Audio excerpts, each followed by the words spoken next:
አረ በመድኃኒዓለም ምን አይነት ጉር ነው? ቆይ ጭራሽ ፉትቦል ላይ በግልጽ ሰይጣንን ማስተዋወቅ ይጀምሩ እንዴ? አይነት የመጨረሻው ዘመን ላይ ነው የደረስነው። መብርሃንን what the heck I mean አይኔ ነው ወይስ ሜሲም ሰይጣንን ከሚያመልኩት ውስጥ አለ? እንኳን የማን ሎጎ እንደሚጠቀሙ በጣም በግልጽ ይዘም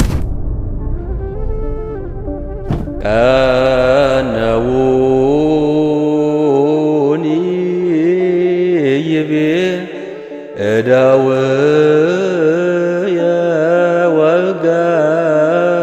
የወጋርየ ወሆለቁ ኩሎ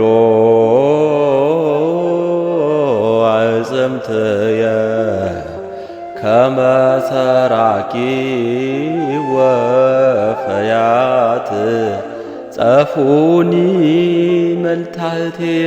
ይህ መዝሙረ ዳዊት ላይ የሚገኝ የቅዱስ ዳዊት ቃል ነው። ስለ ክርስቶስ መከራና ስቃይ ትንቢት የተናገረው ማለት ነው። ቀነውን ይቤ እደውየ ወእገርየ ወሆለቁ ኩሎ አይጽምትየ። እጅና እግሬን ቸነከሩ አጥንቶቼም ተቆጠሩ። ከመሰራቂ ወፈያት ጸፉኒ መልታቴየ። እንደ ሌባና እንደ ሰራቂ እንደ ወንበዴ ፊቴን በጥፊ መቱኝ ጸፉኝ። እሴብ ጸጋኪ ዘመድኃኔዓለም በእውነት ከልቡ ላዳመጠ ትርጉሙን እያብሰለሰለ እያወጣ እያወረደ ላዳመጠ በእውነት እጅግ በጣም ልብን የሚመስጥ የክርስቶስን መከራና ስቃይ ቁልጭ አድርጎ የሚያሳይ ቃለ እግዚአብሔር ነው። አባቶቻችን እጅግ በጣም አሳዛኝ በሆነ ዜማ ነው የሰሩት የክርስቶስን መከራ እንድናስብ ማለት ነው። ትርጉሙ ይህንን ይመስላል። ሌሎችንም እንዳላሰማችሁ በዜማ ስለሚረዝም ነው ቪዲዮአችን። እጅግ በጣም የምወዳችሁና የማከብራችሁ ውድ ኦርቶዶክሳውያን ቤተሰቦቼ እንኳን ለስም አጠራሩ ክብርና ምስጋና ይሁንና ለጌታችን ለመድኃኒታችን ለኢየሱስ ክርስቶስ ለመድኃኔዓለም ዓመታዊ ክብረ በዓል ለጥንተ ስቅለቱ እንኳን በሰላም አደረሳችሁ አደረሰን። ዛሬ መጋቢት 27 ጥንተ ስቅለቱ እጅግ በጣም ደማቅ ሆነ አከባበር ይከበራል።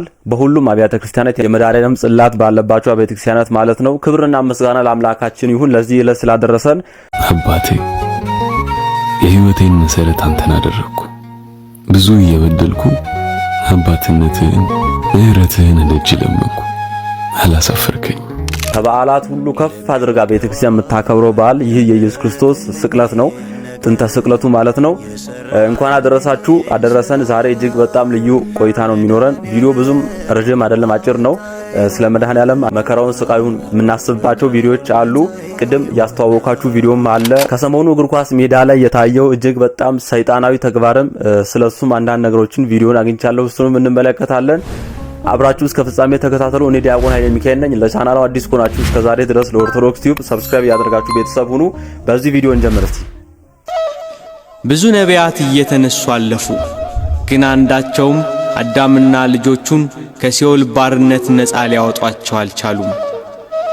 ከልጅ ልጅ ተወልጄ አድንሃለሁ የሚለው የተስፋ ቃል ሲቀርብ የአምላካችን የምህረት ዓይኖች ወደ ምድር ተመለከቱ። ወደ ውጪ ለመተንፈስ ከፈለገ የተሰቀለ ሰው በእግሮቹ ፑሽ ማድረግ አለበት፣ ወደ ላይ ቀና ማለት አለበት። እግሮቹ ሚስማራል ተርሳልቦን የምንለው አጥንት ላይ እስኪደርሱ ድረስ ይሸረፋሉ። ስጋውን እየዘነጠለው ነው የሚሄደው ማለት ከህመም ጋር ነው የሚተነፍሰው። እኛ በነጻነት የምናስወጣውን የምናስገባውን አያ እያንዳንዱን ትንፋሽ ሲያስወጣና ሲያስገባ የተሰቀለ ሰው እያመመው ኤክስክሩሺየቲንግ የሚባል ተርም የወጣው ከዛ በኋላ ነው። በመስቀል ላይ ያየውን ህመም የሚተካከል ህመም ስለሌለ በሳይንሱ በጣም ከባድ የሆነ ህመም በተለይ አንጃይና የሚባለው የልብ ህመም ላይ ያለ ህመም ኤክስክሩሺየቲንግ የሚባል አውት ኦፍ ክሮስ ማለት ከመስቀል የወጣ የመስቀል አይነት የሆነ ህመም ይባላል። ይሄን ያህል መከራ ተቀብሎልናል። ይሄን ያህል ህማማት ታሞልናል። ብዙ ጊዜ 5 ጊዜ ወደቀ ነው እንደውም የሚሉት ድርሳነ ማህያዊ ላይ 5 ጊዜ ከሊቶስትራ እስከ ቀራኒው መስቀሉን መሸከም አቅቶት ከሰውነቱ ፈሳሽ ስለወጣ ማለት። እንግዲህ እግዚአብሔር ሐኪም ነው። ከህክምና በፊት የነበረ ሐኪም ነው።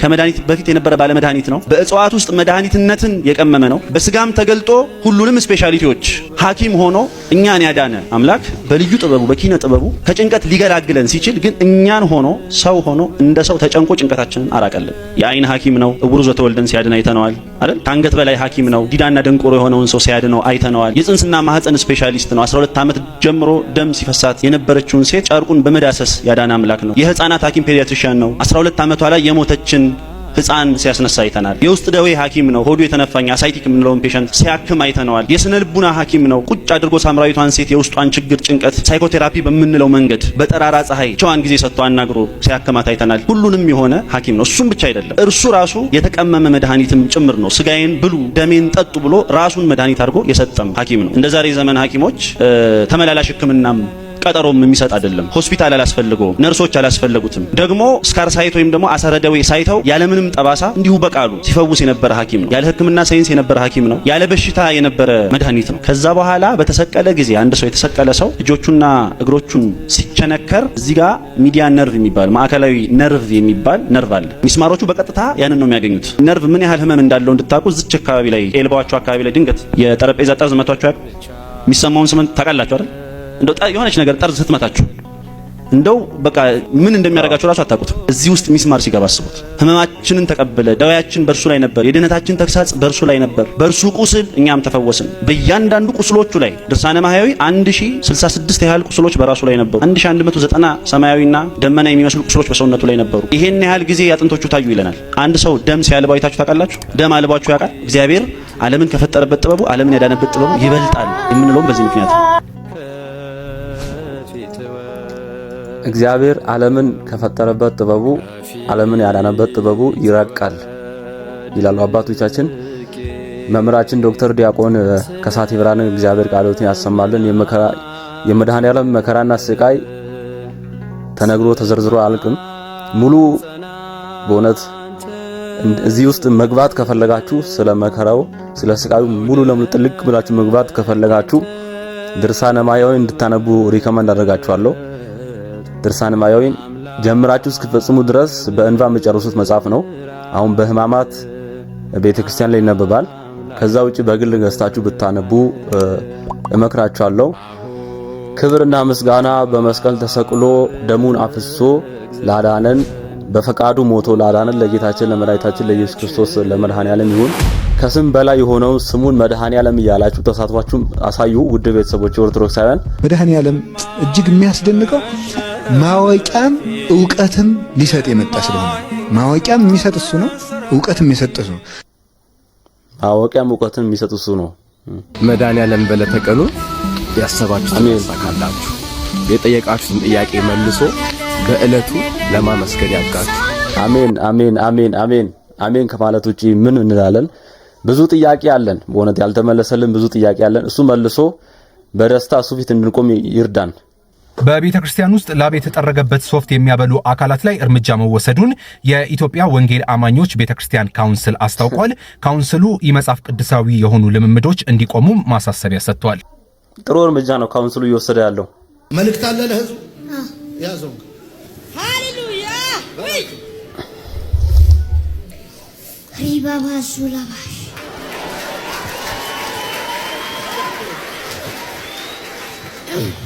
ህፃናትን ያመጡ ደግሞ ማስቀለድ ጀመሩ። ችግር በሉት፣ ወደቀ በሉት፣ መከራ በሉት፣ ወደቀ በሉት፣ ህመም በሉት፣ ወደቀ በሉት፣ ሸክም በሉት፣ ወደቀ በሉት። ራባባ ሹላባ ዙላማ አንድ ጥያቄ አለኝ። ልጁ ህፃኑ ማለት ነው ልክ ልሳን ሲናገር ለምን ሳቃችሁ? ለምን ሳቃችሁት? እዛ አዳራሽ የነበራችሁ ሰዎች ህሊናችሁ ያውቀዋል። አንዱ አንዱን እያየ የምር የተገለጠለት መስሎ የመታየት እንጂ መንፈስ ቅዱስ የሰራው አንድም ስራ እንዳልሆነ ውስጣችሁ ያውቀዋል።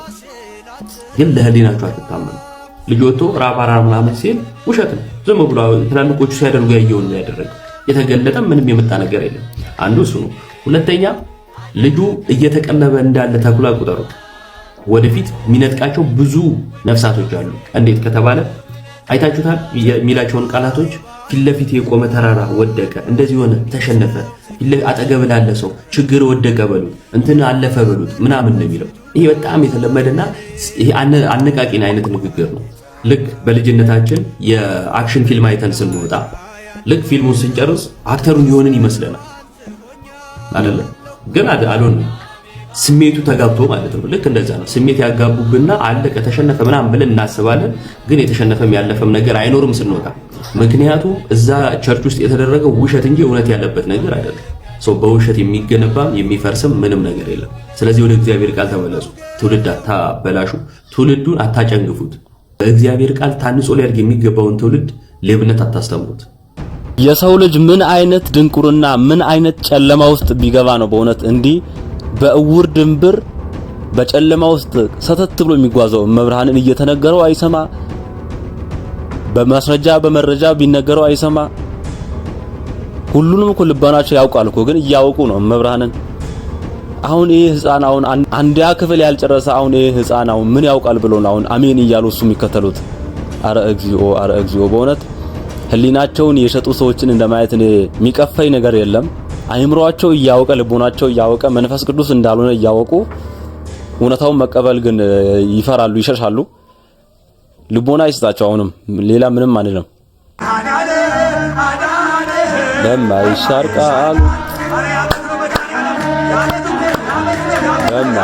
ቃሉ እኛ ክብሩን እሱ እናመስግን። ደስ ይበለን በሉ አዳነን በማይሻር ቃሉ።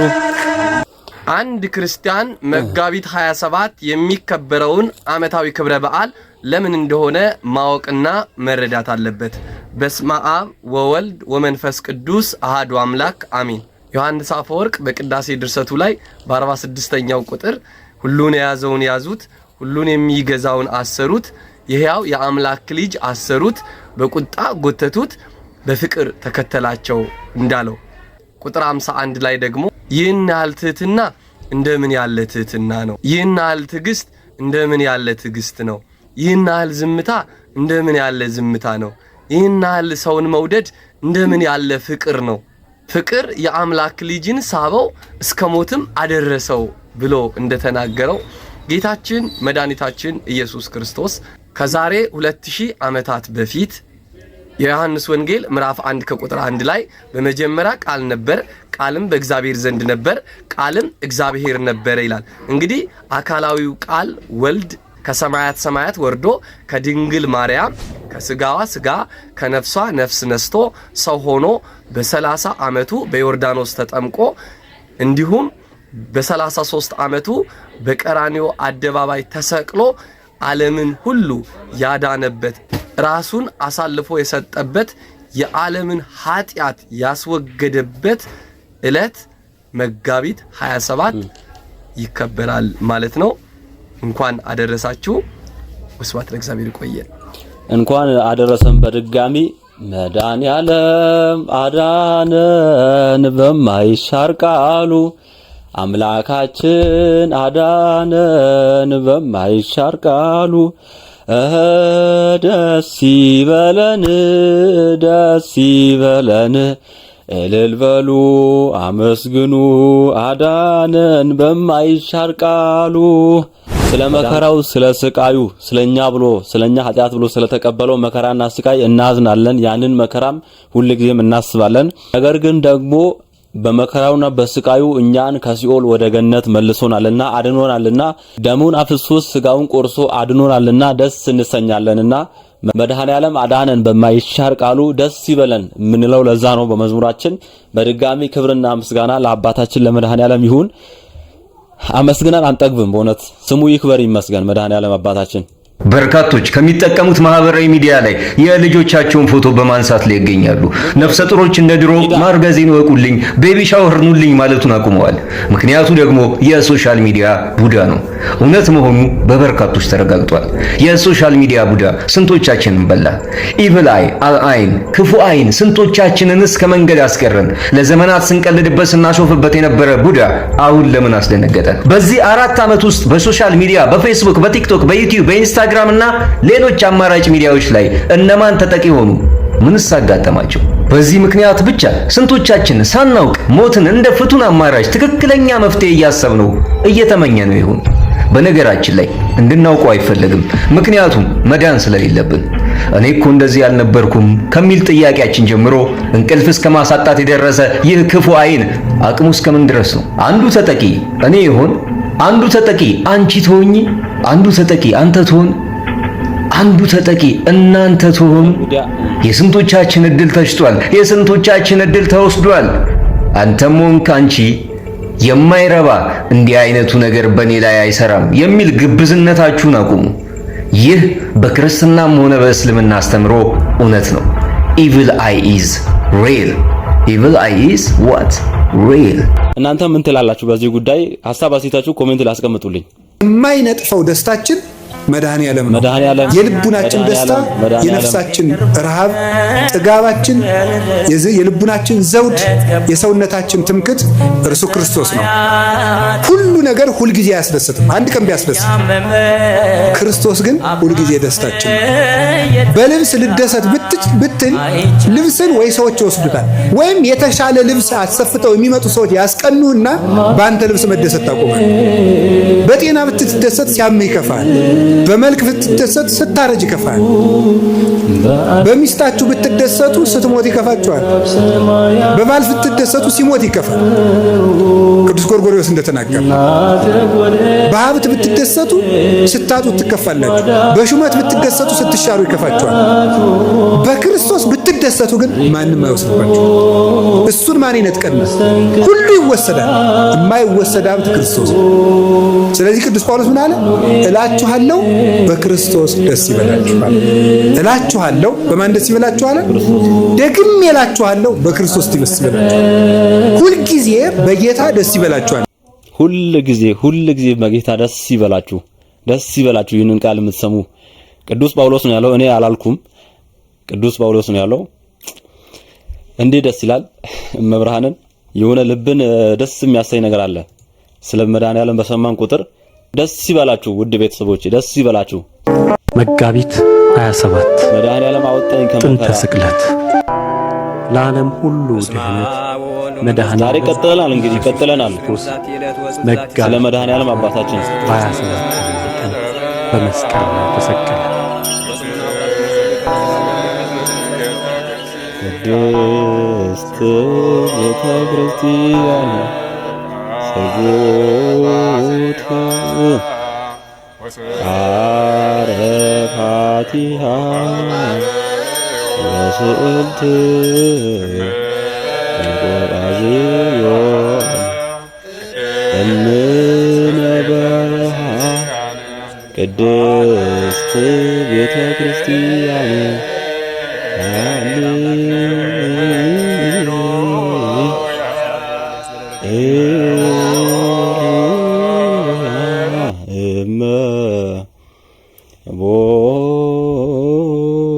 ወደ ቅዳሴ ወሰደኝ። የመድኃኔዓለምን የሚዘክር ሰው ግን ሌሎች ነፍሳትን ጨምሮ ከሲኦል ያወጣል። የመድኃኔዓለምን ዝክር የሚዘክር ሰው ማለት ጠላውን ብትጠጡት እንደ ጸበል ቁጠሩት። የመድኃኔዓለምን ዝክር ንፍረውን ብትበሉት እንደ መድኃኒት ቁጠሩት፣ ይፈውሳችኋል። አክብራችሁ እግዚአብሔር የመድኃኔዓለም ዝክር ለመዘከር ያብቃን። እኔ ሐሳቤ እሱ ነው። እግዚአብሔር ካለ መድኃኔዓለም ፈቃዱ ከሆነ ወደፊት በሰፊው የመድኃኔዓለም ዝክር መዘከር ፈልጋለሁ። ከዛ ውጪ ደግሞ ወደፊት የማይቀረው ነገር ያው ትዳር ስንይዝ ባለቤቴ ሚስቴ ደግሞ የእመቤታችንን ዝክር ብዘክር ደስ ይለኛል። የመድኃኔዓለም የእመቤታችን ዝክር በቤታችን ቢዘከር ደስ ይለኛል። እግዚአብሔር ያሳካልኛል ብዬ አስባለሁ። ትልቅ ደረጃ ነገ ስንደርስ አይቀርም። በእውነት ለእናንተ ዛሬ ነገርኳችሁ። እኔ የመድኃኔዓለምን ሚስቴ ደግሞ የእመቤታችን ማለት ነው። ብቻ ክብርና ምስጋና ለመድኃኔዓለም ይሁን። ውድ ቤተሰቦቼ አንድ ወቅታዊ ቪዲዮ ላይ ደርሰናል። ርዕስ አድርጋ የተነሳው ቪዲዮ እስቲ አንድ በእንግሊዝኛ ቋንቋ የሰራው አንድ ልጅ አለ። እሱን እንመልከትና ከዛ የኛም አንድ ልጅ ኢንድ ኦፍ ዴይ የምትባል ልጅ አለች። እሷ የሰራችውን ቪዲዮ እንመልከታለን። እስቲ እንመልከት ይሄን። This is the most demonic thing I have ever seen taken place at any sporting event in my entire life. What you're looking at is a demon being summoned in the crowd on top of a satanic pentagram, and there's even demonic chants on the banners below the crowd. What you're looking at is FC Kaiserslautern, also known as FCK, and they're doing a pre-game ritual. And what you're going to see here is that people are holding up signs, and it creates a satanic pentagram. And as time goes on, you can see the person shifting the camera. On the other side, I believe those words say invincible forever. But then slowly there's a demon that's going to arise. Now, if you look at the bottom, the banners here, they say words in Latin. And if we translate them, let's see what it says. Exaudi nos Lucifer et surge ex abyss, sume nimas nostra. Oh my gosh, this says, hear us, O Lucifer, and rise from the abyss, take our souls. Take our souls. Now they actually say something else as Lucifer is slowly spawning from the crowd. It says, ad lucem nos Lucifer et surge ex abysso sume animas nostras. Jesus, forgive me for even saying this, but it says, to light us, O star, and arise from the abyss, take our souls. What the heck? I don't care if their mascot is like a devil or something, whatever the heck it is. This is the weirdest thing I have ever seen. There's got to be some evil energy going on in this game. በጣም ነው የሚያስፈራው። በስመ አብ ወልድ። እህታችንን በደም ስማት እስቲ። ሰላም ለእናንተ ይሁን ወንድሞቼ፣ እንዴት ናችሁ? እኔ በጣም ደህና ነኝ፣ እግዚአብሔር ይመስገን። ከሁለት ቀን በፊት በጀርመን ስታዲየም የታየ ነገር ነበርና ብዙዎችን አስደንግጧል፣ በተለይ ክርስቲያኖችን ማለት ነው። በፊት ድብቅ የምንለው ነገር በሙሉ አሁን ግን በግልጽ ማንን እንደሚያመልኩ፣ ለማን እንደሚሰግዱ፣ ቅድመ ሪቹዋል አምልኮ ተጣዋታቸው እንደሚያደርጉ፣ በተለይ ደግሞ ያው ብዙ ጊዜ የምናውቀው በዘፈን ኢንዱስትሪው ነው። አሁን ደግሞ በዚህ በኳስም ኢንዱስትሪው ከሳከር ፕሌየሮች ጀርባ ደግሞ የሚሰራውን አካል በደንብ ማየት እንድትችሉ እንድትመረምሩ፣ ዘመኑ ደግሞ ምን ያህል እንደቀረበና ብዙዎች ደግሞ ነፍሳቸው ለሰይጣን እንደሸጡ ተመልከቱ። እዚህ ጋር በጣም ብዙ ህዝብ ነው ያለው። ባነር አሰርተዋል። ፔንታግራሙን እንግዲህ እነሱ ሎጎ ነው። እሱን በደንብ እንደምታዩት ታሳዩ። ሰይጣን አምላኪዎች በአብዛኛው የኮከቧ ምልክት ወይንም ፔንታግራሙን ይጠቀማሉ እንደ ሎጎ ማለት ነው። የማን አምላኪዎች እንደሆኑ የሚያሳዩበትን አምልኮ ጣዖታቸውን የሚያመልኩበትም ጭምር ነው። ብዙ ጊዜ እናያለን እንደዚህ ሲያደርጉ፣ ነፍሳቸውን ለሰይጣን ሲሸጡ እንደውም ፔንታግራሙን አድርገው ሻማ አብርተው እንደምታዩት እዚህ ጋር ማለት ነውና ኤኒዌይስ በዚህ እንግዲህ ስታዲየም ላይ የታየው ነገር መጀመሪያ ዲስፕሌይ ያደረጉት ይሄንን ፔንታግራም ነው። ከዛ ከታች ደግሞ የላቲን ወርድ ጽፈዋል ማለት ነው። ላቲኑን ወደ እንግሊዘኛ ስትገለብጡት እዚህ ጋር እንደምታዩት ማለት ነው። ማንበብ አልፈልግም፣ ምክንያቱም ዲክሌር ማድረግ አልፈልግም በአፌ ላይ። ግን በአጭሩ ምንድነው ያው ነፍሳችንን ውሰድ እንደዚህ አይነት ትርጉምን ያመጣል ከላቲን ወደ እንግሊዘኛ ስትገለብጡት ማለት ነው። እንደውም ኢሳይያስ ላይ ልሰዳችሁ እንዴት ከሰማይ እንደተወረወረ የሚያሳይበት ክፍል ነው። ኢሳይያስ ምዕራፍ 14 ቁጥር 12 ላይ አንተ የንጋት ልጅ አጥቢያ ኮከብ ሆይ እንዴት ከሰማይ ወደክ እያለ ይቀጥላልና በደንብ የሚገልጸው እንደውም ትዝ ካላችሁ በእውቀቱ ስዩም ይሄ ግጥም አለውና ይሄን ግጥም ደግሞ በረከት ገበሬዋ እስቲ ስሟት። ሰው ብቻ አይደለህም ካፈር ወተላፈር መልአክ ነህ ሉሲፈር ክብር ማንነት ባመጽ የሚታፈር የማትንበረከክ የማትርመጠመጥ ከባለጌ ዙፋን በርጩማን የምትመርጥ የበውቀቱ ስዩም ግጥም ነው ወንድሞቼና ኤኒዌይስ እሱ እምነት የለውም እንደፈለገ መሆን ይችላል። ኦኬርስ ለማንኛውም ግን እንደዚህ ዲክሌር ያደርጉታል። ያው አይ ዶንት ኖ በረከት ገበሬዋ ያው ራሷ መልስ ሰጥታበታለች።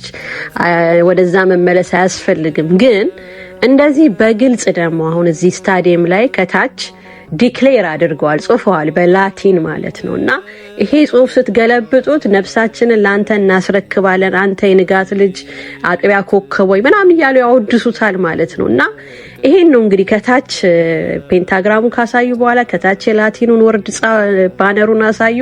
ከዛ በኋላስ ምን ሆነ? ከዛ ዋናውን ወደ ላይ አወጡት ማለት ነው። የሰይጣንን ባነር የያዘ ከነቀንዱ አውሬውን አሳዩ ዲስፕሌይ ማለት ነውና በግልጽ ማለት ነው ማንን እንደሚያመልኩ በዚህ ጊዜ አሁን የተደባበቀ ነገር የለምና እያሳዩን ያሉትና ክርስቲያኖች ይህንን መንቃት አለብን። እንግዲህ ውጊያችን ከመንፈሳዊ ነገር ጋር ነው እንጂ ከደም ከስጋ ጋር አይደለምና መንቃት አለብን። ብዙዎችንም ደግሞ ማስመለጥ አለብን። ሰይጣን ሊያርድ ሊያጠፋ ነው ወደ እናንተ ይመጣው፣ ክርስቶስ ግን ህይወት እንዲሆንላችሁ ነው ወንድሞቼና ነፍሳችሁን ለክርስቶስ ስጡና የሰማያውን ህይወታችሁን አሳምሩ ወንድሞቼ። በአይኖ በብዙ ሁኔታ ውስጥ የምታልፉ ልትኖሩ ትችላላችሁ እና ይሄንን መልእክት የምትሰሙ ማለት ነው አሁንም እነግራችሁ ነገር ወደ እግዚአብሔር ቅረቡ፣ ሰማያውን ቤታችሁን ስሩ። ይሄ ነው የሚበልጠው ከምንም በላይና ይሄ ዓለም በጣም የሚሸውድ ነገር አለውና በጣም ጥንቃቄ አድርጉ። ወደ ጀርመን ስታዲየም ስመልሳችሁ እንግዲህ ያው ዲስፕሌይ ያደረጉት የሉሲፈር እንደሚያመልኩና እዚህ ከታዋቂ እንግዲህ የእግር ኳስ ተጫዋቾች ጀርባ ደግሞ በግልጽ አሁን በጣም እናውቃቸው ፌመስ የሆኑት እንኳን ሪሰንትሊ የሚያስተዋውቁት ማስታወቂያ እንኳን አይታችሁ እንኳን የማንን ሎጎ እንደሚጠቀሙ በጣም በግልጽ ዘመን እያሳዩን ስለሆነ በጣም ጥንቃቄ ማድረግ አለብን። በተለይ ወጣቶች ናችሁ አሁን ትኩረት ማድረግ ያለባችሁ። ከነዚህ ከታዋቂ ሶከር ፕሌየሮች እንግዲህ የእግር ኳስ ተጫዋቾች ጀርባ ሎጎን በግልጽ እያሳዩ ስለሆነ የነዚህ ማሊያ ባለማወቅ እናደርጋለን ወይ ፒክቸራቸውን አሰርተን ደረታችን ላይ ምናምን ብዙ ነገር አለና ያ ባለማወቅ ነው። እንግዲህ ካወቃችሁ በኋላ ግን ከዚህ ነገር ተቆጠቡ፣ ወደ እግዚአብሔር ቅረቡ፣ ወጣቶች አምልጡ። ዘመኑ ይኸው በግልጽ እያሳያችሁ ስለሆነ አምልጡ ላለው ነፍሳችሁን ለሰይጣን ሳይሆን ነፍሳችሁን ለክርስቶስ ስላለው መልካም ጊዜ ይሆንላችሁ። በሌላ ቪዲዮ እንገናኛለን። አረ መብርሃን ድረሽ። አረ በስመ አብ ወልድ እንዴት ነው የሚያስፈራው! በስመ አብ ወልድ። እኔ የፉትቦል ፋን አይደለሁም፣ የምንም ክለብ ደጋፊ አይደለሁም። ሰው ግን ሲያብዳ አሉ ለእግር ኳስ በእውነት ሰይጣናዊ ነው። ዮርዳኖስ የሆነ ጊዜ ያለው ልክ ነው በእውነት። በስመ እግዚአብሔር ይጠብቀን፣ መድኃኒዓለም ይጠብቀን። በዚህ ዘመን በጣም እያንዳንዱ ነገር መመርመር አለብን። እግር ኳስ ላይ እንግዲህ እንዲህ ሰይጣን እያስተዋወቁ ነው በግልጽ። እንደውም ድሮ በድብቅ ምናምን በተለያየ ምልክት አለ፣ ለሱ ምሳሌ በሆነ ምልክት ነው እንጂ እንዲህ በግልጽ ወጥተው አያውቁምና ያስፈራል። የዘመኑ መጨረሻ ነው ያለ ነው መብራን። በስመ አብ ሌላ ዓለም ውስጥ ገብቼ ነው የመጣሁት። እህታችን እግዚአብሔር ይጠብቅሽ። ምን ትላላችሁ እናንተ? ጎት የሚለው ግን አሁን የሜሲ GOTA ግሬተስት ኦፍ ኦል ታይም ነው የሚለው። ያን ይዞ ሜሲ 66 ነው ማለት ቢከብድም እሱ ታቶ ላይ ያለው ነገር ደግሞ ከባድ ነው። ብቻ ምን ትላላችሁ ውድ ቤተሰቦቼ? እስቲ ኮሜንትን አስቀምጡልኝ። የፈለግንበት እንዳንደርስ መስሪያ ቤት ገብተን እንዳንቀጠር እንደ ሰው በልተን ጠጥተን እንዳናድር የምንፈልገውን መኪና እንዳናሽከረክር የወደድነው ቤት ውስጥ እንዳንኖር እግዚአብሔር የለኝም ነው ወይስ ሰው የለኝም ነው የምንለው? አንወሻሽ። ሰው የለኝም ነው የምንለው ሰው የሚያረገው ስለመሰለን ማለት ነው። የመጻጉ በሽታኛም አለብን ማለት ነው። ከእግዚአብሔር በላይ ሰውን እንተማመናለን። ሰው ያለው ሰው ነው አሁን በዚህ ጊዜ ላይ የሚኖረው። ሰው ያለው ሰው ነው አሁን በዚህ ጊዜ ላይ ቆሞ የሚራመደው እንላለን። በፍጹም ሰው ያለው ሰው አይደለም ቆሞ የሚራመደው፣ እግዚአብሔር ያለው ሰው ነው ቆሞ የሚራመደው። ሰው ያለው ሰው ለጥቂት ጊዜ ላይ አምሮ አብቦ ሊታይ ይችላል። እግዚአብሔር ያለው ሰው ግን በፍጹም ደርቆም አይታይም።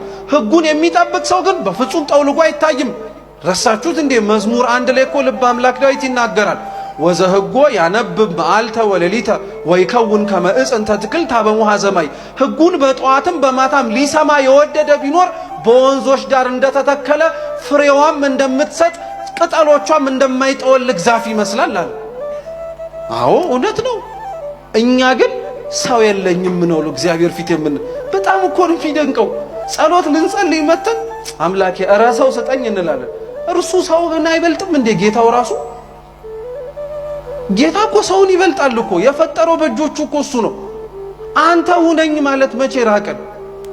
እግዚአብሔርን መፈለግና መማጸን መቼ ነው የሸሸን? እውነቴን እኮ ነው የምላችሁ። ዘመኑ እንዴት እንደከፋያችሁት።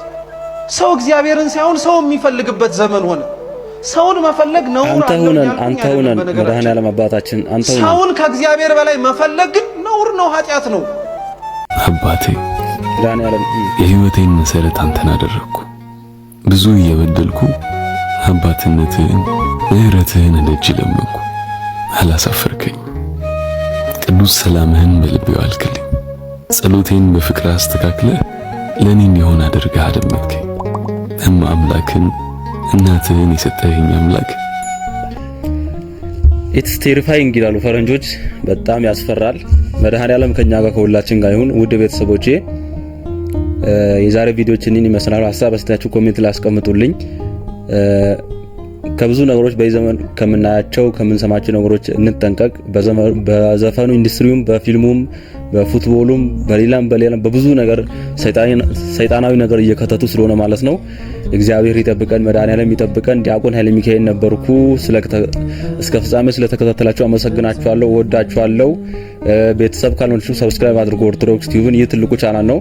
ሰብስክራይብ አድርጉ፣ ቤተሰብ ሁኑ። በቀጣይ እንድንገናኝ ደግሞ ኖቲፊኬሽን በተኗን ሁሌ የሚለቀቁ እንዲህ አይነት አስተማሪ ቪዲዮዎች እንዲደርሳችሁ ኦል አድርጉ።